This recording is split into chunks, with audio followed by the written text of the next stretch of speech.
厂家倒的话，这个电器会变成了所谓的3C 孤儿之外，就算这家公司还在，也不一定有得维修。像是如果呢，很多人买这种液晶电视故障的话，不是这个修理不符合成本，不然就是经常找不到零件。我们就找到了一位这个专门修电视经验超过20年的老师傅，他告诉我们说呢，要修这个液晶电视要比这个传统的电视困难度更高了，而且花的时间呢又很长。那么，并且有些零件呢，像是面板啦，根本也拿不到货，不然的话就是修了之后蛮贵的。因此呢，在这过保固期之后，一旦故障的话，有蛮多消费者干脆选择不修，直接买新的，还比较划算。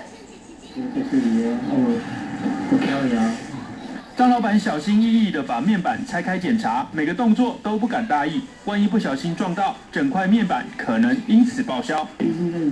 所以最常坏掉是这个。这个叫什么？你说这个叫？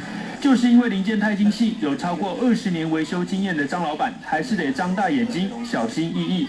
张老板说，液晶电视不但技术门槛高，维修困难，有些零件取得更是困难，像是连接面板的 IC 元件，或是最重要的液晶面板，如果遇到面板破裂，有些牌子的面板有钱还拿不到。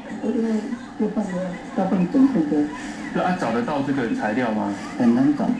很难找，除非有二手的。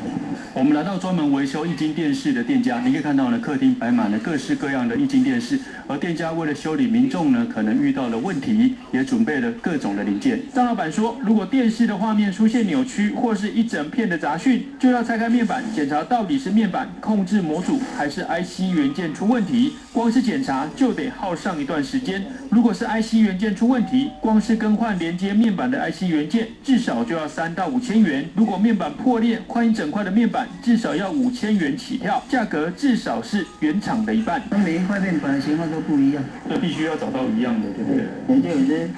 就一些要修理的人，每个开卖的话，咱就几千块了，就要一台电视。张老板说，现在液晶电视越来越便宜，虽然维修的价格只有原厂的一半，但是愿意把电视拿来修的民众却越来越少，通常都是直接买新的电视机，部分零件取得困难，维修时间又长，加上修的人越来越少，也让这位修电视的老师傅不禁感叹，钱真的越来越难赚。东森新闻李宝仁、蔡双全在高雄的采访报道。